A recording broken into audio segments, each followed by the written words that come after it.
Èmi ni Dokita Ede Yoruba. Mo gbọ́ èdè, mo mọ èdè, mo nífẹ̀ẹ́ èdè.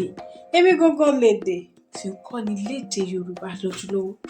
Ẹ̀yin akẹ́kọ̀ọ́ èdè Yorùbá àti ẹ̀yin tẹ́ nífẹ̀ẹ́ sí èdè Yorùbá, ẹ wá. Ẹ jẹ́ ká tún sáré wo ọ̀rọ̀ Yorùbá kan. Ohun tí a fẹ́ gbé yẹ̀wò lénìí, a ó mú láti inú àká ọ̀rọ̀ Yorùbá.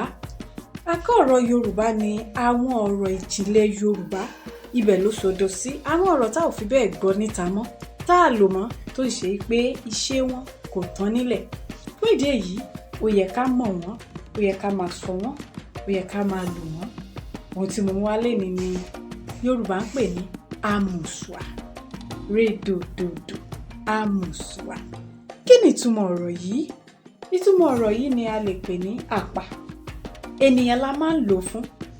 Àpà tàbí àmùṣùà ni ẹni tó ṣe wípé kò bìkítà láti lo nǹkan olówó iyebíye tàbí nǹkan tó jojú ní gbèsè kó lò ó bó ti wù ú, kó lò ó rádaràda tàbí kó fi nǹkan ṣòfò.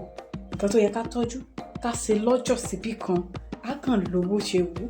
Yorùbá wo irú ẹni bẹ́ẹ̀ tuntun wá ní àmùṣùà ni ọ́. Ẹni tó ná owó nínàkúnà, ẹni tó lo mọ́tò ọkọ̀ ayọ́kẹ́lẹ́ bí ò ti yẹ.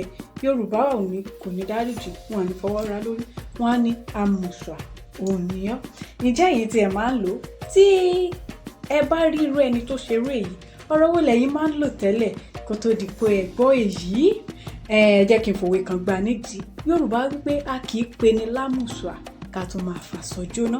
Ẹ̀yin akẹ́kọ̀ọ́ Dókítà Èdè Yorùbá, ọ̀rọ̀ Yorùbá ni mo mú wá fún yín lénìí. Ẹ má gbàgbé pé èmi ni Dókítà Èdè Yorùbá. Mo gbọ́ èdè, mo mọ èdè, mo ń kọ́ni lédè Yorùbá lójúlówó. Ẹ má bá mi kálọ.